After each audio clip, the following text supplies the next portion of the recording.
సరిదిద్దుకుంటే మనలో నుంచి మలిన వస్త్రం పోద్ది. హల్లెలూయా. మలినమనే వస్త్రము తొలగిపోద్ది. మనకు దేవుడు ప్రశస్తమైన వస్త్రాన్ని ఇస్తాడు. ఇది మొదటి వస్త్రం. ఒక చిన్న పల్లవి పాడి రెండో మాట చెప్తా.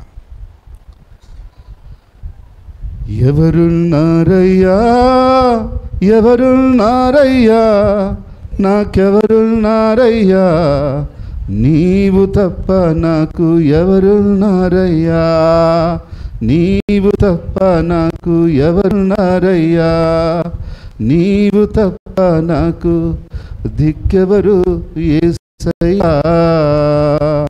హల్లెలూయా. రెండో మాట ఏంది? రెండో వస్త్రం ఏంది? రక్షణ వస్త్రం. ఏ వస్త్రం ఉందా మీకు? ఎంతమంది కాడ ఉందో రక్షణ వస్త్రం? రక్షణ వస్త్రం ఎంతమందికి ఉంది? అర్థం కాల? బాప్తీసం పొందిన వారు అందరికీ రక్షణ వస్త్రం ఉన్నట్టు. ఎంతమందికి ఉందో చెప్పండి. సరే దించండి. అయితే ఈ రక్షణ వస్త్రం లేకపోతే పరలోకానికి దేవుడు రానీయుడు. చూడండి, మత్తయి సువార్త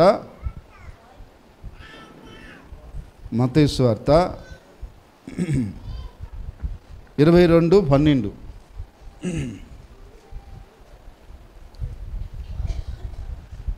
మత్తయి సువార్త 22:12. స్నేహితుడా, పెళ్లి వస్త్రం లేక ఇక్కడికి ఎలాగ వచ్చితివని అడుగుగా ఏమన్నాడు? పరలోకంలో ఇది జరుగుతూ ఉంది, పెళ్ళి ఇందు జరుగుతూ ఉంది. వాడు పోయి తింటా ఉన్నాడు. రే ఎవడు రావుడా, వాడిని పిలవండి అన్నాడు రాజు. వాడిని పిలవండి. ఎక్కడి నుంచి వచ్చినాడు? పెళ్ళి వస్త్రం ఏదిరా, పెళ్ళికి వస్తున్నావు, వస్త్రం వేసుకొచ్చేదిలే. పెళ్ళి పెట్టేప్పుడు అడిపోతాం, మన కొండ గుడ్డలే బాగా ఉతుక్కొని దాన్ని శుభ్రపరచుకొని నీట్గా పోతాం. అవునా కదా? ఎటుపోతారు మీరా? అటు వెళ్తారా? ఎక్కడ పెళ్ళికి అటు పోతే అటు పోలేము, బాగా పోతాం. కానీ పరలోకం పెళ్ళి అది. హల్లెలూయా. ఆ పెళ్ళికి మనం వేసుకుని గుడ్డలు పనికిరావు. ఏం గుడ్డలు కావాలా? రక్షణ అనేటువంటి వస్త్రం కావాలా. ఆ వస్త్రము వేసుకుంటేనే అడిగిపోతాం, అడిగిపోయేదానికి అర్హత. ఆ వస్త్రం లేని వాడికి లేదు. నువ్వు పోయినావంటే ఒప్పుకోడు ఆయన. వాడిని ఏం చేశాడు తెలుసా? తర్వాత చదవండి మీరు. ఇప్పుడు చదవలేదు. తర్వాత వాడు కాళ్ళు చేతులు కట్టేసి చీకట్లో పడేసాడు వాడిని. ఎందుకని? వస్త్రం లేకుండా ఎట్టొస్తావు నువ్వా? ఎట్టొస్తావు నువ్వు? తెలీదా నీక? పెళ్ళికి వస్తున్నావు, వస్త్రం వేసుకొని రావాలని తెలియదు నీక? ఇటు కాళ్ళు చేతులు కట్టేసేసి నిన్నాడు. వాడిని అట్టే కట్టి చేసేసారు. అయితే ఈరోజు మనకి ఏం కావాలంటే రక్షణ అనే వస్త్రం కావాలా. ఇంకా బాప్తిజం పొందిన వాళ్ళతో నేను మాట్లాడుతున్నా ఇప్పుడు సూటిగా వినండి. మీరు రక్షణ లేకుండా ఇలాగే జీవించి ఒకవేళ ప్రభు పిలుపు వచ్చి వెళ్ళిపోతే అక్కడికి పోయేదానికి ఛాన్స్ ఉందా?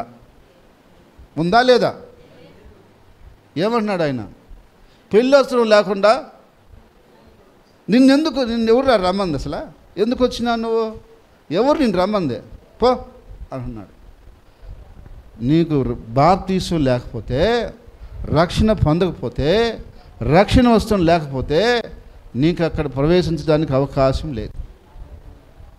దేవుడు అన్నాడు, ఎవరి పేరు జీవ గ్రంథంలో రాయబడి ఉండదో వాడు నరకంలో పడవేయబడతాడు, అగ్నిలో పడవేయబడతాడు. అందుకని రక్షణ వస్త్రం కావాలా. చూడండి, కీర్తన గ్రంథము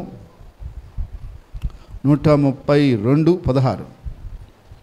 కీర్తన గ్రంథము 132:16.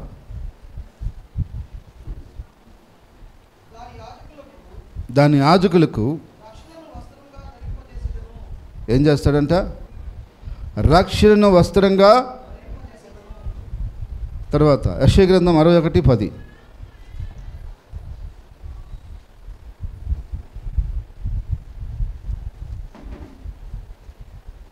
యెషయా గ్రంథం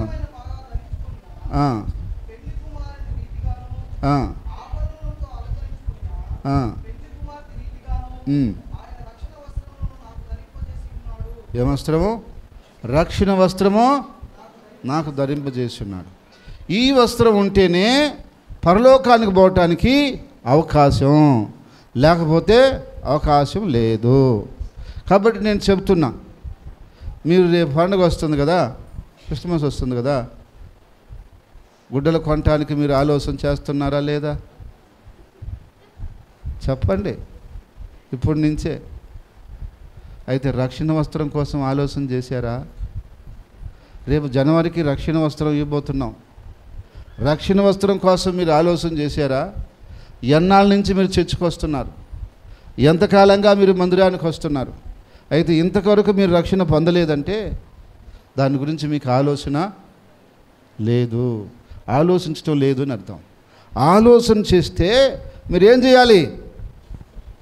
బ్రదర్ ఈసారి జనవరి వచ్చినప్పుడు మేము కూడా తీసుకున్నాం మీరు చెప్పాలా.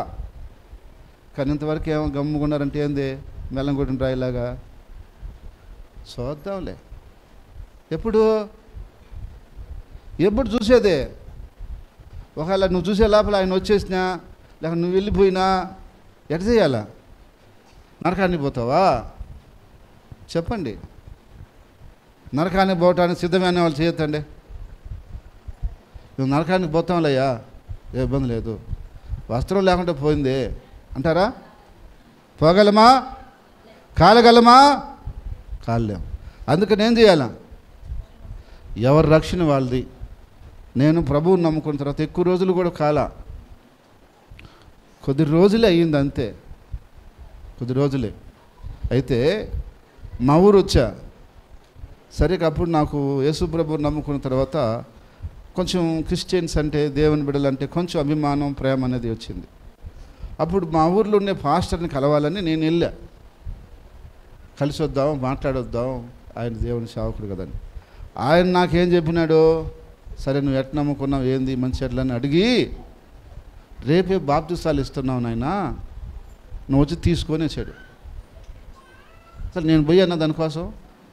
నేను దానికోసం పోయానా? నేను పోయింది దేనికోసం? ఏదో పాస్టర్ని కలిసి వద్దాం, ఏదైనా ప్రార్థన చేసుకుని వద్దాం అని పోయినా నేను. ఆయన ఏమంటాడు? రేపే బాప్తిసాలు నెల్లూరులో ఇస్తున్నాము, నువ్వు వచ్చి తీసుకోవాలని చెప్పేశాడు. కాదు అని అనలేకపోయాను నేను. కాదు అనే మాట నోట్లో రాలా నాకు. సరే సార్ అని చెప్పేసి, అది సరే అని చెప్పేసిన. అంతా చెప్పి ఆయన ఏమన్నాడు తెలుసా? మళ్ళీ ఇంకొకటి చెప్పాడు కండిషన్, మీ అమ్మ నాన్న అడిగిరా అన్నాడు. మళ్ళీ ఇదేంటిది? ఇప్పుడు నేను చర్చికి పోయేదే మా అమ్మ నాన్నకు తెలీదు. ఇప్పుడు నేను పోయి వాళ్ళు అడిగితే వాళ్ళు ఏమంటారా? వెల్కమ్ నాయనా, పోరా, తీసుకోరు అంటారా? ఎట్టి పరిస్థితులు ఒప్పుకోరు. అసలు నేను ఎవరులా పమ్మందని అడుగుతారు మొదటి మాట. సరే, ఏదో పోయి వచ్చినావో పాన్ని ఆడ వరకు వదిలేయాలి, కానీ మరి బాప్తిసం అంటావేందిరా అని అడుగుతారు. పోయేటప్పుడే నేను మైండ్లో ఎన్ని ఆలోచించుకొని ఇంటికి పోయి గమ్ముగా ఏం చెప్పాల, నాకైనా మనసులో పెట్టుకొని నేను నెల్లూరుకు పోయి హాస్టల్లో నుంచి పర్మిషన్ తీసుకొని గుడ్డలు తీసుకొని వెళ్ళిపోయి 3 రోజులు మందిరంలో ఉండి ఉపవాసం ఉండి ప్రార్థన చేసుకొని బాప్తిసం తీసేసుకున్నా. అక్కడికి మా ఊరిలో వచ్చున్నారు బాప్తిసం తీసుకోవడానికి. వాళ్ళు పోయి ఏం చేశారు? వార్తని అందచేశారు. ఇంకా మా అమ్మ ఏడుపు ఎత్తుకుంది. ఎందుకు? నా కొడుకు నాకు చెప్పకుండా ఏం చేయడు, కానీ ఇంత పని చేసేసాడా? ఏం చేశాడు? నేను పోయేసి దాంట్లో దిగిపోయినాడు, ఈ పని చేసేసాడు అని ఏడుపు ఎత్తుకుందంట. కానీ నేనేం బాధపడలా, ఎందుకంటే అది అప్పుడు ఆమెకి తెలియదు, అందుకని బాధపడింది. కానీ ఆమె తెలుసుకున్న తర్వాత ఆమెకి నేనే బాప్తిసం ఇచ్చిన. కాబట్టి నీ రక్షణ కోసం నీవే శ్రద్ధపడాలా. మా అమ్మను ఒప్పుకొని, మా నాయన్ని ఒప్పుకొని, మా ఆయన చెప్తే ఇవన్నీ అవసరం లే.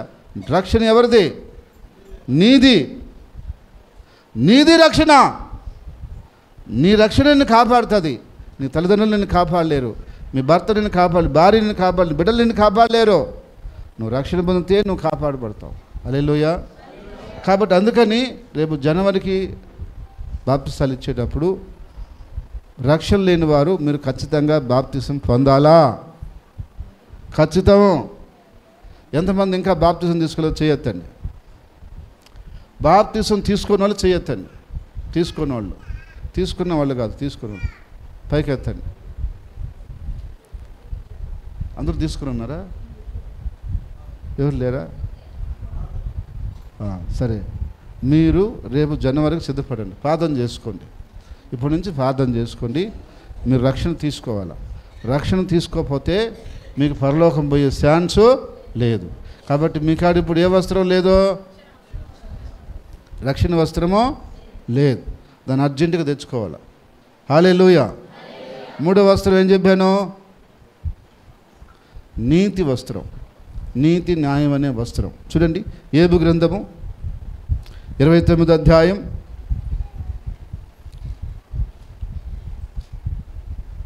14వ వచనం.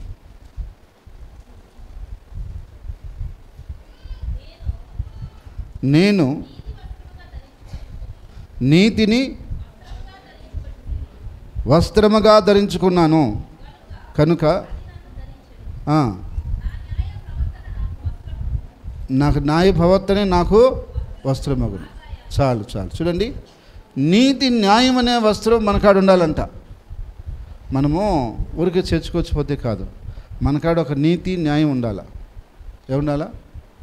ఏ పని చేసినా, ఎక్కడికి పోయినా, ఏం చెప్పినా, ఏమి కొన్నా, ఏమి అమ్మినా, ఏమి వ్యాపారం చేసినా ఒక నీతి న్యాయం ఉండాలి. హల్లెలూయా. అన్యాయం మన కాడ ఉండకూడదు. ఏముండకూడదు?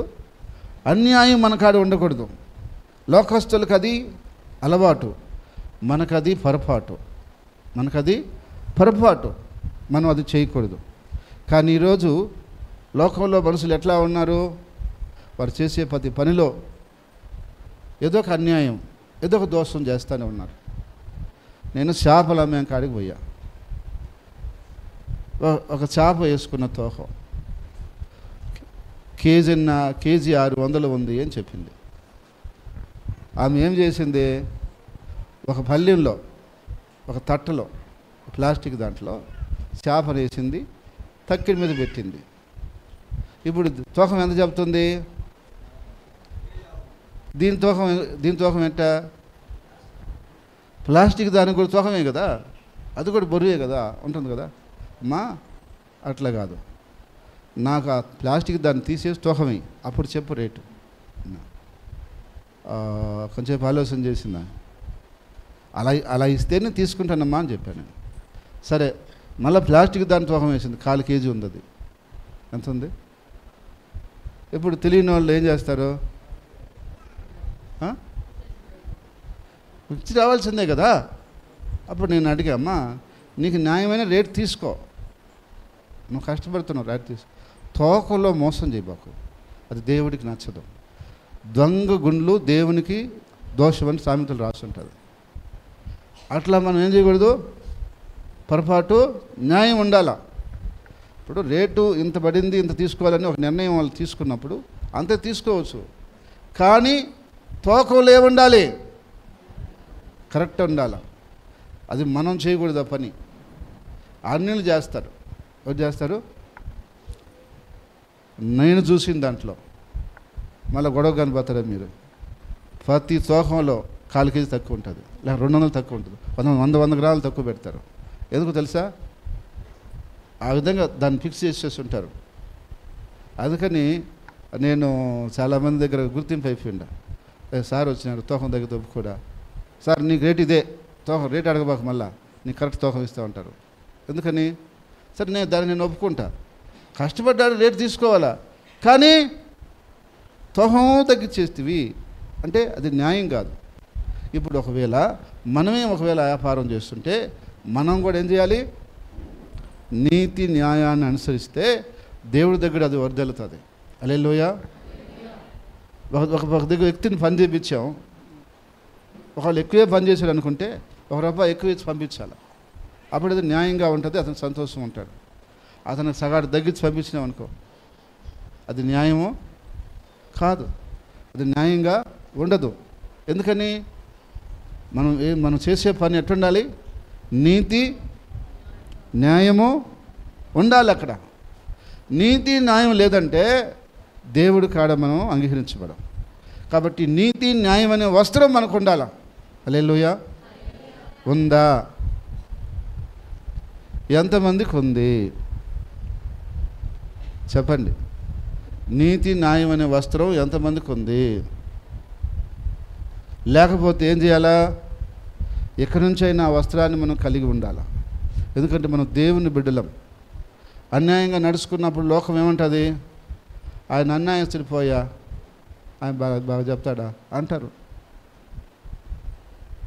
ఆయన అన్యాయస్తుడా అని అంటారు. ఎందుకని? మనం అన్యాయం మన దగ్గర ఉండకూడదు. న్యాయంగా ఒకవేళ ఏదైనా భాగం పంచవలసి వచ్చినప్పటికైనా మనం పంచేటప్పుడు న్యాయంగానే ఉండాలి.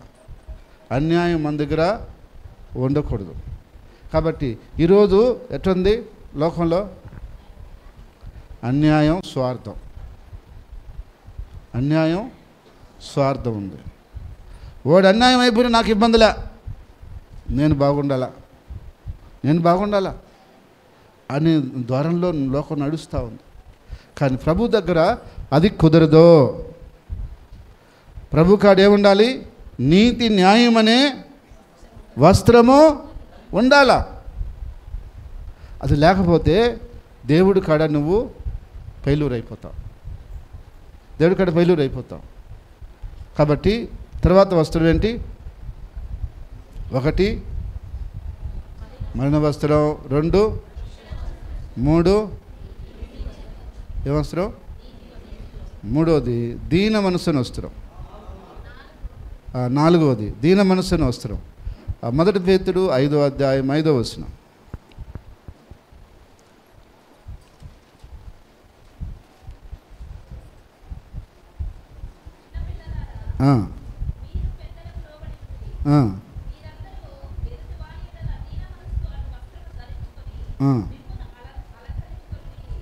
ఏ వస్త్రము?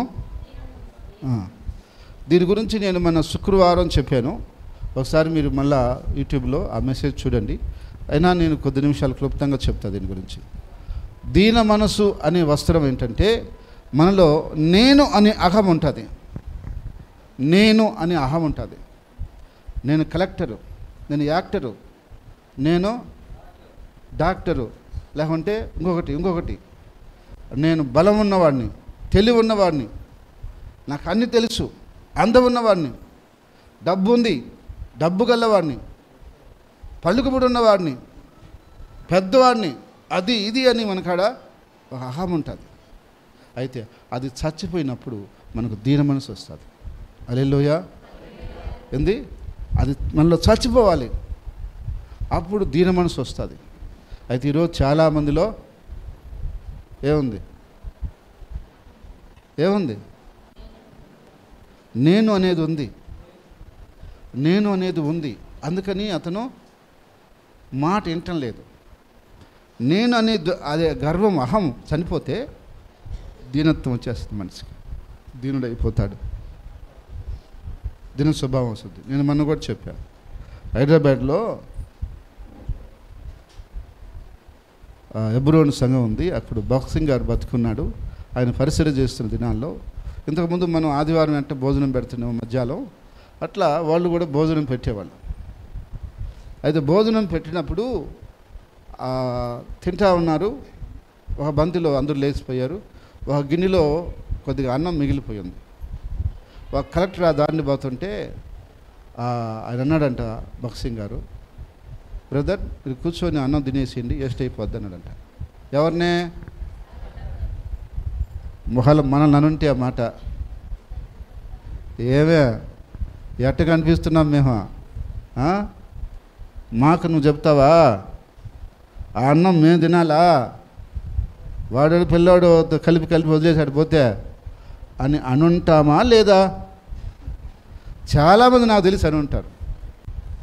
కానీ అట్టనే కూర్చొని, ఇంకా మాట లేదంట, అలాగే కూర్చొని తినేసి కడిగేసి వచ్చిపెట్టాడంట.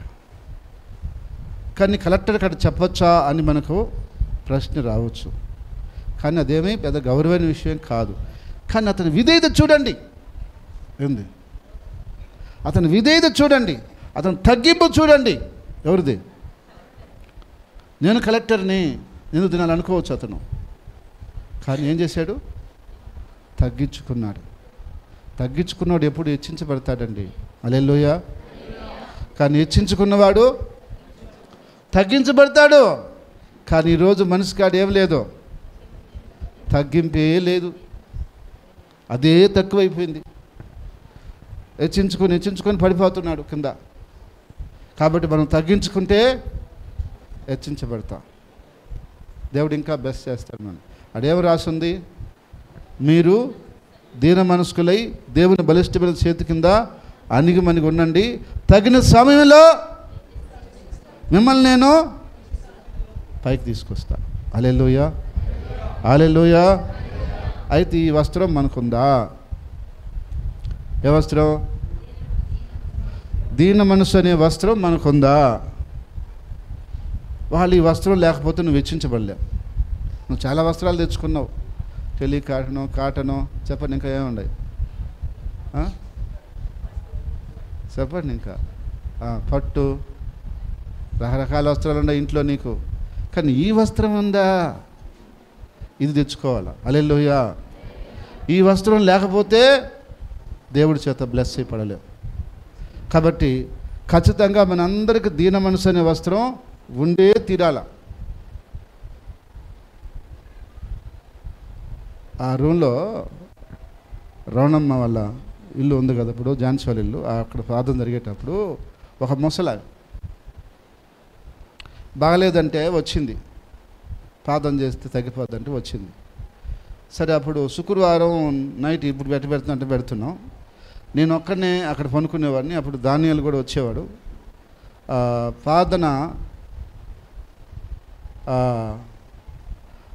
అయిపోయింది.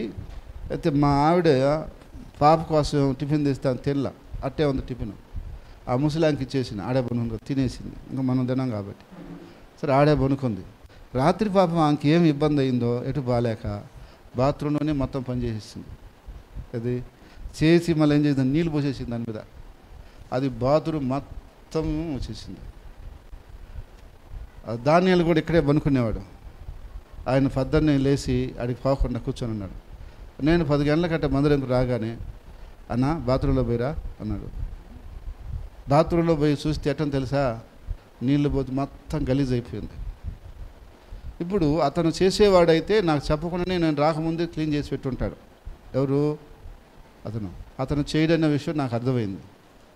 చేయలేకనే అతను కూర్చున్నాడు గమ్ముగాని. ఇక నేనేం చేయాలా? ప్యాంట్ పైకి లాగేసుకొని మడతేసుకొని, చేతులు చక్క కొంచెం మడతేసుకొని సేప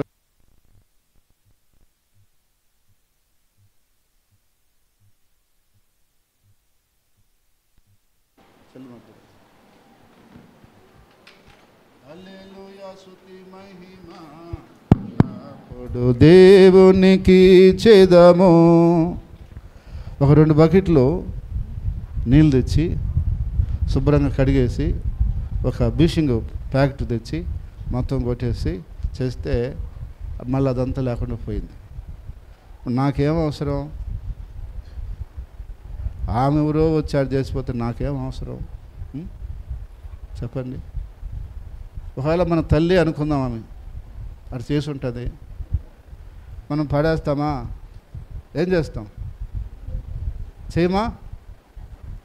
అయితే దేవుని కాడ మనకు ఆ తగ్గింపు కావాలా. హల్లెలూయా. ఏం కావాలా? ఆ తగ్గింపు కావాలా. అయితే ఈరోజు మనిషి కాడ అది లేదు. వారు చిమ్మేసిపోమ్మా, నేను చెబుతానా అంటున్నాను. అంటే నువ్వు చిమ్మవా? దేవుడి కాడ నువ్వేం పెద్ద ఇదా? మనకి కొమ్ములు వచ్చినాయా? దేవుడి దగ్గర ఎంత తగ్గించుకుంటామో దేవుడు మనల్ని అంత ఆశీర్వదిస్తాడు. హల్లెలూయా.